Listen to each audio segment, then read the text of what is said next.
My name is Bill Jones. I'm with recapturefederalism.com and also operationofficialmisconduct.com. What does the Judeo-Christian value system, the moral code, say about soldiers? And I would include in soldiers public officials, law enforcement, supervisors, police chiefs. What does it say about it? We have a clue in Luke 3, verse 14. And the soldiers also asked him, saying, What shall we do? And he said to them, Do not molest any man, and do not accuse any man. Your own wages should be enough for you. In saying that was not Christ, but it was John the Baptist. That's the moral code. In all these instances that I've been talking about and continue to talk about, what did the soldiers and the law enforcement, what did they do?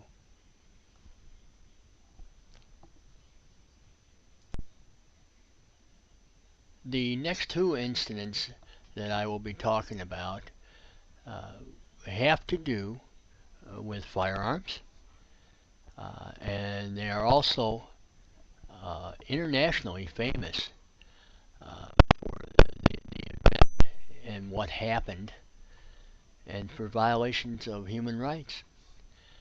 The next incident is Ruby Ridge and the Ruby Ridge Massacre, having to do with Randy Weaver.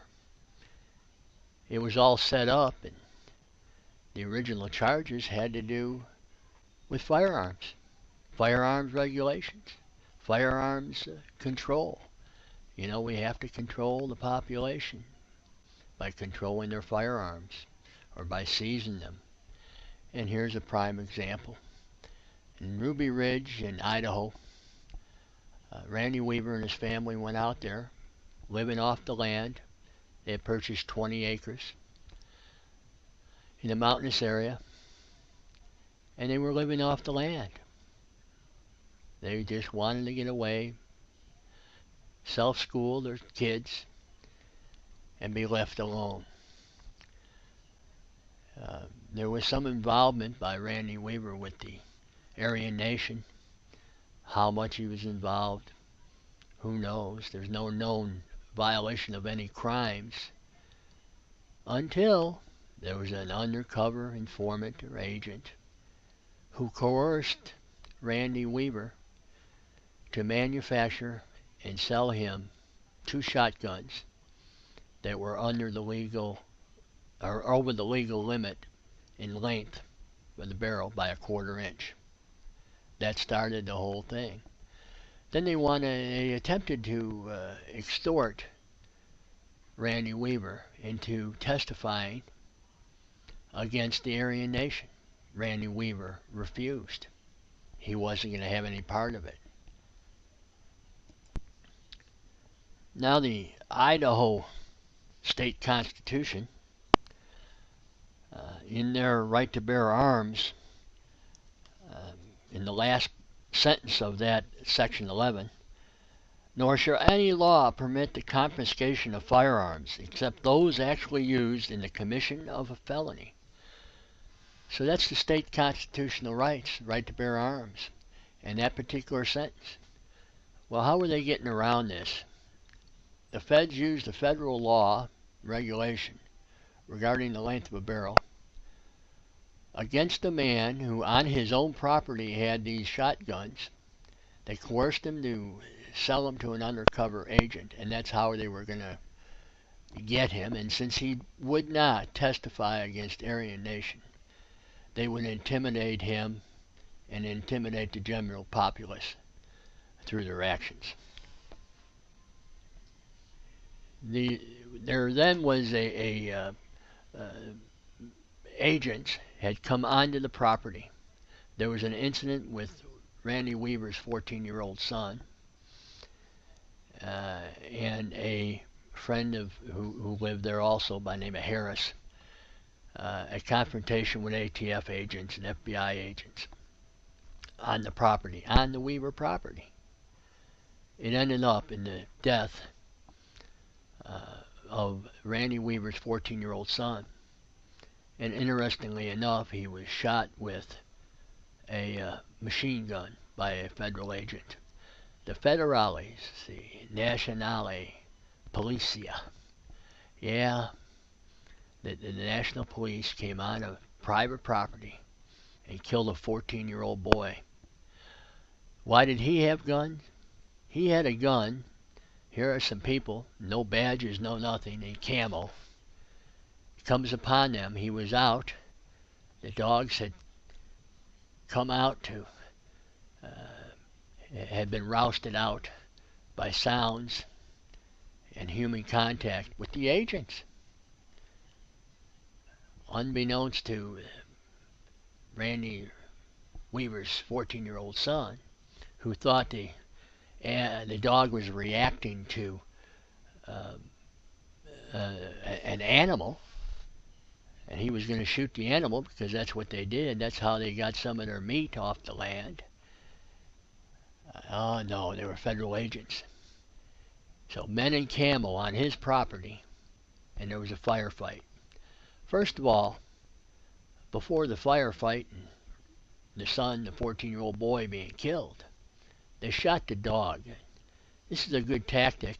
The next incident, we'll be talking about where they shoot dogs also. But after they shot Randy Weaver's son and killed him, they then had a siege on that property. And the next instance, we're going to be talking about sieges too. They used those tactics. But here they were, they called out more agents. And they had special Ruby Ridge rules of engagement. Sometime you ought to read those rules. If any male is observed with a weapon prior to announcement, deadly force can be used.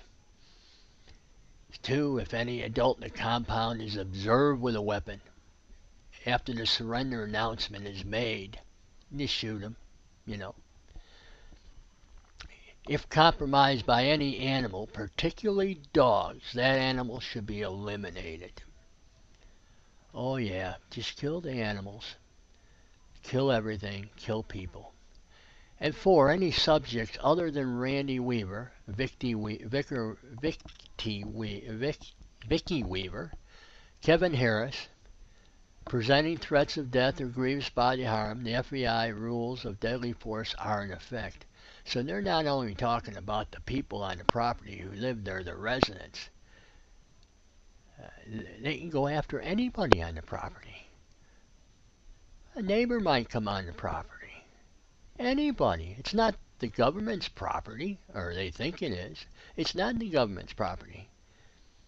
It's Randy Weaver's property and his family's. And they went ahead and they went and used that deadly force. As things unfold with the siege, a hostage rescue team, a HRT team, is brought in from the FBI.